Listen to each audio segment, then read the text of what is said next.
Bonjour mes amis. In this segment, we're going to take a little break from the grammar and the vocabulary and focus on un peu d'histoire, a little bit of history. When you learn any language, it's important to know something about the context in which it's spoken. And in the case of France, history is key in understanding the country as it exists today. And if you know one event in the entire history of France, it's probably the French Revolution. So let's take a look at a brief history of the Revolution, which will give you a quick idea of when and why it happened and who the major players were. On y va! If, God forbid, you're ever asked what difference the French Revolution made to the world, you can bluff your way out by borrowing Chinese Premier Zhou Enlai's reply from the 1960s. It's too early to tell. And it does give you an idea of the scope of the thing. You almost can't overestimate the significance of the French Revolution. Here are the basics. When did it happen? It began in 1789, traditionally with the storming of the Bastille on the 14th of July, still celebrated every year in France as Bastille Day. Why did it happen? In two words, the Enlightenment and bankruptcy. First, the Enlightenment, 18th century intellectual movement influenced by French writers like Rousseau and Voltaire. Broadly, it ridiculed tradition and superstition and encouraged the use of reason and logic. This was radical because in France, the government and economy were defined by medieval traditions. It had an all-powerful king with no constitution, no parliaments, and incredibly, it was the richest people in the country, the bishops and the nobles, who were exempt from taxes.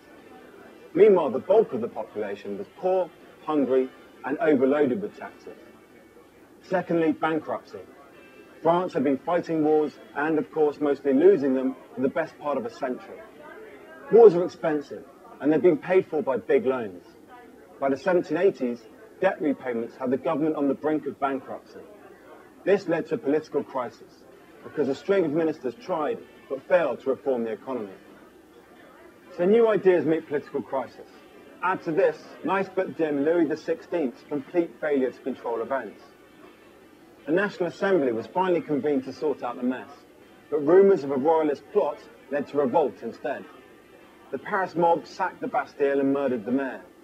The Assembly, which included many fans of the Enlightenment, abolished privileges and tax exemptions, nationalised the church, and basically stood France on its head. But sadly, given the lofty ideals of liberty, equality and fraternity with which it all began, the revolution soon fell into bloodshed and chaos. France ended up at war with most of Europe, ruled by monarchs who obviously didn't fancy the French Revolution much. Fear and suspicion in France led to political extremism, and the revolution fell under the control of men like Danton, Saint-Just, and Robespierre, who institute a reign of terror. Essentially, they guillotine everyone who gets in their way, including each other, until they're swept from power and guillotined themselves. What did it all achieve? France was never the same again. The old medieval establishment wasn't coming back. And at a time when most of Europe was still ruled by ancient dynasties, and peasants were under the thumb of rich social elites, it was an incredible example, or warning depending on who you were. Revolution became an explosive new political idea, a realistic means of obtaining liberty and equality.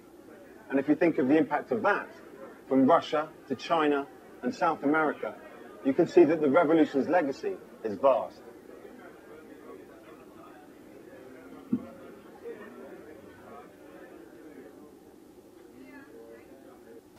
So this gives us an idea of what the revolution was about and when it happened. Now that you have a general idea of what the revolution was, let's look a little deeper. The next clip will give you more detail about what you've just learned.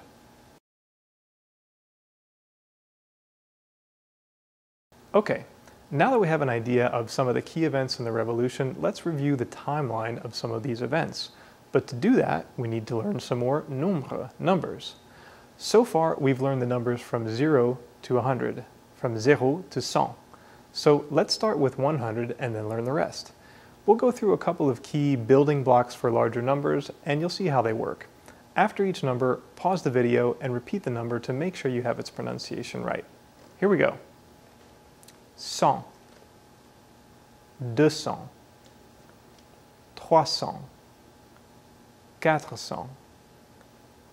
500, 600, 700, 800, 900.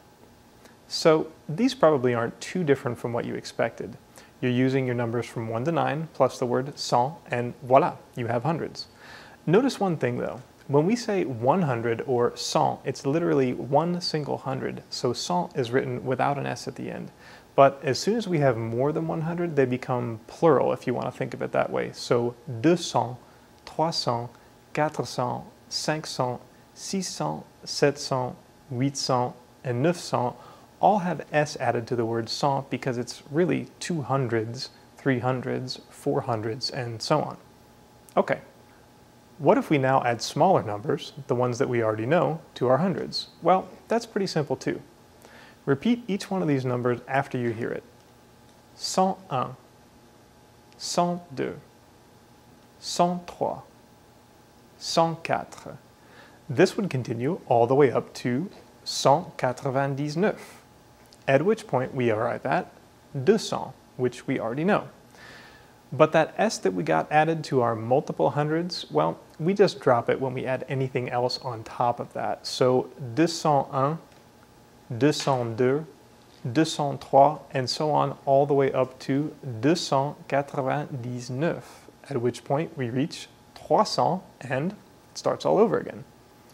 Okay, but what about when we get all the way up to 999? Well, then we have a new number, which is 1000.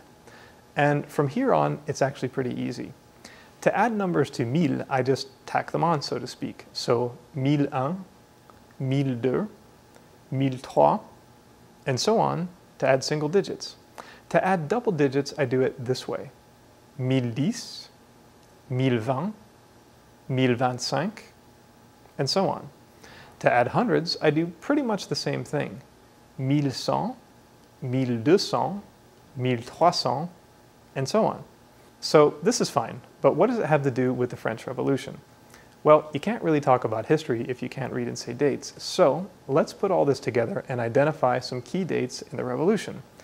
Take a look at these events. La révolte à la Bastille, la naissance de Louis XVI, la mort de Louis XVI, le mariage de Louis XVI et Marie-Antoinette, and la mort de Robespierre sur la guillotine. So we know the date that really started things off in the French Revolution, 1789. How would we say this in French? Well, one piece at a time. We'll start with 1000, and then we'll add 700, which gives us 1700. So far, so good. Now we add 80 to get 1780. Remember that I drop my S from 700 when I add any smaller numbers to it. Finally, I add 9, so I have at the end 1789, 1789. Et voilà, I have my date. So I've now given the date for La Révolte à la Bastille. You pause the video now and using my example here, give the date for the other events.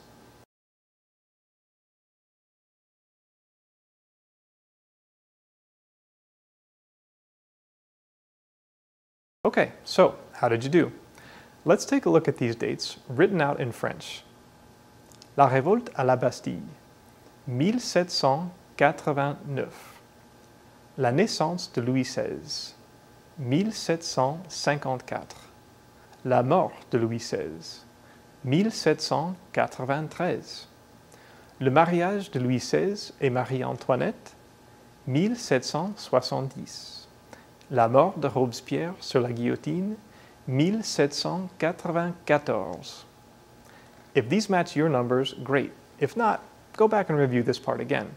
If you're ready to go on, let's do one last exercise with dates. You've already figured out that the word naissance in French means birth, and exists in the English word Renaissance, which is actually a French word itself, meaning rebirth. And in French, when we talk about being born, we use the expression je suis né. Notice that, like many adjectives, the word né takes an extra unpronounced E in the feminine form. So now I'm going to tell you the year I was born, and then you pause the video and do the same. Here goes. Je suis né en 1968. Et toi? Use my example and say what year you were born. Go ahead.